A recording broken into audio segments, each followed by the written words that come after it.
Mga idol, sobrang sakit ang nangyari sa mag-amang ito, mga idol. Kakarating lang niya galing sa ibang bansa. 2 years silang hindi nagkita ng kanyang anak. At sa hindi inaasahang pangyayari, parang naging bangungot ang lahat, mga idol.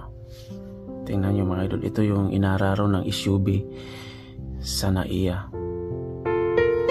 Kawawa naman, mga idol. Tingnan nyo. Mapapansin nyo, mga idol, na yung bata parang hindi siya, parang hindi masaya, ganun ba? Pero ganun talaga, mga idol. Hindi natin maiwasan ang aksidente. Tingnan nyo. Ada bulan.